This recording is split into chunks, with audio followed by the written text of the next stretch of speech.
ನಮ್ ದೀಪಾವಳಿ ಸಮಯದಲ್ಲಿ ಪಟಾಕಿ ಹಚ್ಚೋ ಪದ್ಧತಿ ಎಲ್ಲಿಂದ ಬಂತು? ಯಾಕಂದ್ರೆ ಯಾವಾಗ ಶ್ರೀರಾಮ ರಾವಣನ ಸಂಹಾರ ಮಾಡಿ ವಾಪಸ್ ಅಯೋಧ್ಯೆಗೆ ಬಂದ್ರು ಅವಾಗ ಇನ್ನ ಪಟಾಕಿ ಇನ್ವೆಂಟ್ ಆಗಿದ್ದಿಲ್ಲ ಅಲ್ಲ. ಇವತ್ತು ಪಂಡ ಹುಡುಗಿ ಇದನ್ನೇ ಎಕ್ಸ್ಪ್ಲೇನ್ ಮಾಡ್ತಾ ಇದ್ದಾಳೆ. ಯಾಕಂದ್ರೆ ಪಟಾಕಿನ ಇನ್ವೆಂಟ್ ಮಾಡಿದ್ದು ಚೈನಾದಲ್ಲಿ, ನಂತರ ನಮ್ಮ ಭಾರತಕ್ಕೆ ಟ್ರೇಡಿನ ರೂಪದಲ್ಲಿ ಇದು ಎಂಟರ್ ಆಗತ್ತೆ. ಮುಘಲರು ಇದನ್ನ ಯಾವಾಗ ಅವರು ಖುಷಿಯಾಗಿರ್ತಾರೆ, ಅವರ ವೆಲ್ತ್ ಹಾಗೂ ಪವರ್ ನ ತೋರಿಸ್ಬೇಕಂತ ಇರ್ತಾರೆ, ಅವಾಗ ಪಟಾಕಿನ ಹಚ್ಚಿ ಸೆಲೆಬ್ರೇಟ್ ಮಾಡ್ತಾ ಇದ್ರಂತೆ. ಸೊ ಹೀಗಾಗಿ ನಾವು ಅಡಾಪ್ಟ್ ಮಾಡ್ಲಿಕ್ಕೆ ಶುರು ಮಾಡಿದ್ವಿ ಸ್ಲೋ ಆಗಿ. ನಂತರ ನಿಜವಾದ ಪಟಾಕಿ ರೆವಲ್ಯೂಷನ್ ಬಂದಿದೆ 1920s ಅಲ್ಲಿ. ಯಾವಾಗ ಇಬ್ರು ಅಣ್ಣ ತಮ್ಮಂದಿರು ತಮಿಳುನಾಡಿನ ಒಂದು ಚಿಕ್ಕ ಊರಾದ ಶಿವಕಾಸಿಯಿಂದ ಬಂದು ಇಡೀ ಜಗತ್ತಿಗೆ ಪಟಾಕಿ ಬಿಸ್ನೆಸ್ ಮಾಡಿದ್ರೆ ನಮ್ ತರ ನೋಡಿ ಕಲಿಯಿರಿ ಅಂತ ಹೇಳ್ತಾರೆ. ಯಾಕಂದ್ರೆ ಇವತ್ತಿಗೂ ಶಿವಕಾಸಿ ಭಾರತದ 90% ಪಟಾಕಿನ ಮ್ಯಾನುಫ್ಯಾಕ್ಚರ್ ಮಾಡ್ತಾ ಇದೆ.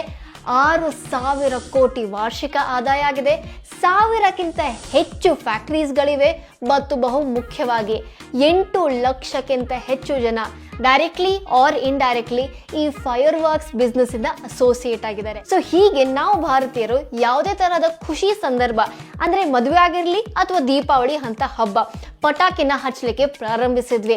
ವೆಲ್, ಈ ವಿಷಯ ನಿಮಗೆ ಗೊತ್ತಿರಲಿಲ್ಲ ಅಂದ್ರೆ ಶೇರ್ ಮಾಡ್ತಾ ಕಮೆಂಟ್ ಸೆಕ್ಷನ್ ಅಲ್ಲಿ ನಿಮ್ಮ ಫೇವ್ರೆಟ್ ಪಟಾಕಿ ಯಾವ್ದಾಗಿದೆ ಕಮೆಂಟ್ ಮಾಡಿ, ಹಾಗೆ ರೀಪೋಸ್ಟ್ ಮಾಡೋದನ್ನ ಮರಿಬೇಡಿ.